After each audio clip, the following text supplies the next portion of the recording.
ನಾನಿವತ್ತು ಹಸಿ ಕೊಬ್ಬರಿ ಬಳಸ್ಕೊಂಡು ಒಂದು ಸೂಪರ್ ಚಟ್ನಿ ಮಾಡ್ತಾಯಿದ್ದೀನಿ. ಹೋಟೆಲ್ ಸ್ಟೈಲ್ನಲ್ಲೇ ಇದನ್ನು ಮಾಡ್ಕೊಳ್ಬೋದು, ಮನೆಯಲ್ಲೇ ತುಂಬ ಸರಳವಾಗಿ ಮಾಡ್ಕೊಳ್ಬೋದು. ಮಸಾಲೆ ದೋಸೆ ಹಾಗೆ ನಾರ್ಮಲ್ ದೋಸೆ ಜೊತೆ ಸಖತ್ ಕಾಂಬಿನೇಷನ್ ಆಗಿರ್ತದೆ. ಈ ಚಟ್ನಿ ಮಾಡೋದಕ್ಕೆ ಏನೇನು ಬೇಕು ನೋಡ್ಕೊಂಡು ಬರೋಣ. ಒಂದು ಸ್ವಲ್ಪ ಪುಟಾಣಿ, ಸ್ವಲ್ಪ ಶುಂಠಿ, ಬೆಳ್ಳುಳ್ಳಿ, ರುಚಿಗೆ ತಕ್ಕಷ್ಟು ಉಪ್ಪು, ಹಾಗೆ ಪುದೀನ, ಕೊತ್ತಂಬರಿ, ಒಂದು 4-5 ಮೆಣಸಿನ್ಕಾಯಿ, ಒಂದು ಸ್ವಲ್ಪ ಬೆಲ್ಲ ತೊಗೊಂಡಿದ್ದೀನಿ. ಹಾಗೆ ಸ್ವಲ್ಪ ಜೀರಿಗೆ, ಸಾಸಿವೆ, ಒಂದು ಸ್ವಲ್ಪ ಕರಿಬೇವು. ಇಲ್ಲಿ ಒಂದು ಬೌಲ್ನಷ್ಟು ನಾನು ಹಸಿ ಕೊಬ್ಬರಿ ತೊಗೊಂಡಿದ್ದೀನಿ. ಹೇಗೆ ಮಾಡೋದಂತ ನೋಡ್ಕೊಂಡು ಬರೋಣ. ಒಂದು ಜಾರಿಗೆ ತೊಗೊಂಡಿರೋ ಹಸಿ ಕೊಬ್ಬರಿ, ಹಾಗೆ ಒಂದು 4-5 ಹಸಿ ಮೆಣಸಿನ್ಕಾಯಿ, ಖಾರ ನೋಡಿಕೊಂಡು ಮೆಣಸಿನ್ಕಾಯಿ ಹಾಕ್ಕೊಳ್ಳಿ. ಇಲ್ಲಿ ನಾನು ಒಂದು ಸ್ವಲ್ಪ ಪುದೀನ ಸೇರಿಸ್ಕೊಂಡಿದ್ದೀನಿ, ಒಂದು ಸ್ವಲ್ಪ ಕೊತ್ತಂಬರಿ, ಒಂದು 2-3 ಇಂಚಷ್ಟು ಶುಂಠಿ, ಒಂದು 4-5 ಹೋಳು ಬೆಳ್ಳುಳ್ಳಿ, ಹಾಗೆ ಒಂದು ಸ್ವಲ್ಪ ಬೆಲ್ಲ, ಪುಟಾಣಿ, ರುಚಿಗೆ ತಕ್ಕಷ್ಟು ಉಪ್ಪು ಎಲ್ಲನೂ ಹಾಕಿಬಿಟ್ಟು ಇದನ್ನು ನಾವು ನುಣ್ಣಗೆ ರುಬ್ಕೊಂಡು ಬರೋಣ.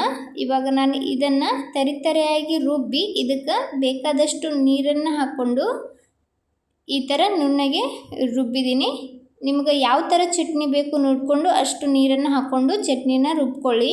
ಕೆಲವೊಬ್ಬರಿಗೆ ತಿಳಿಯಾದ ಚಟ್ನಿ ಇಷ್ಟ ಆಗ್ತದೆ, ಇನ್ನು ಕೆಲವೊಬ್ಬರಿಗೆ ಗಟ್ಟಿಯಾಗಿ ಚಟ್ನಿ ಇಷ್ಟ ಆಗ್ತದೆ. ದೋಸೆ ಜೊತೆ ಯಾವ ಥರ ನೀವು ಚಟ್ನಿ ಇಷ್ಟಪಡ್ತೀರಿ ಆ ಥರ ಮಾಡ್ಕೊಳ್ಬೋದು. ಇವಾಗ ಅದಕ್ಕೆ ನಾನು ಒಂದು ಸಿಂಪಲ್ ಆದ ತಡ್ಕ ಕೊಡ್ತೀನಿ. ಒಂದು ಸಣ್ಣ ಪಾತ್ರೆಯಲ್ಲಿ ಎಣ್ಣೆ ಹಾಕ್ಕೊಂಡು ಸ್ವಲ್ಪ ಸಾಸಿವೆ, ಜೀರಿಗೆ ಹಾಕಿ ಅದಕ್ಕೆ ನಾನು ಸ್ವಲ್ಪ ಹಸಿ ಕರಿಬೇವು ಸೇರಿಸ್ಕೊಂಡಿದ್ದೀನಿ.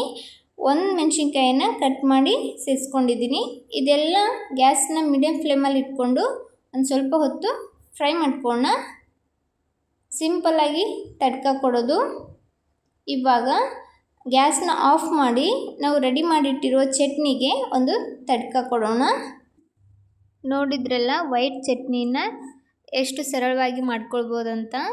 ಒಂದೇ ಥರ ಚಟ್ನಿ ಮಾಡಿ ಬೇಜಾರಾದ್ರೆ ಒಮ್ಮೆ ಈ ಚಟ್ನಿಯನ್ನು ಸಹ ಟ್ರೈ ಮಾಡಿ. ತುಂಬ ಸಿಂಪಲ್ಲಾಗಿ ಮಾಡ್ಕೊಳ್ಬೋದು. ಇದನ್ನು ದೋಸೆ ಹಾಗೂ ಪೂರಿ ಜೊತೆನೂ ಸಹ ತಿನ್ನೋದಕ್ಕೆ ತುಂಬ ರುಚಿಕರವಾಗಿರ್ತದೆ. ನೀವು ಸಹ ಒಮ್ಮೆ ಟ್ರೈ ಮಾಡಿ ಹೇಗಾಗಿತ್ತಂತ ಕಮೆಂಟ್ ಮಾಡಿ. ಇದೇ ಥರದ ಇನ್ನಷ್ಟು ರೆಸಿಪಿಗೋಸ್ಕರ ರಮ್ಯಾ ಮನೆ ಅಡುಗೆ ಚಾನಲನ್ನು ಸಬ್ಸ್ಕ್ರೈಬ್ ಮಾಡ್ಕೊಳ್ಳಿ. ನಾನು ಈ ಚಟ್ನಿನ ದೋಸೆ ಜೊತೆ ಸರ್ವ್ ಮಾಡ್ಕೊಂಡಿದ್ದೀನಿ. ಈ ಸಿಂಪಲ್ ರೆಸಿಪಿ ಇಷ್ಟ ಆದ್ರೆ ಒಂದು ಲೈಕ್ ಕೊಡಿ. ನನ್ನ ವಿಡಿಯೋ ಯಾರೆಲ್ಲ ನೋಡ್ತಾ ಇದ್ದೀರಾ ಎಲ್ಲರಿಗೂ ಧನ್ಯವಾದಗಳು.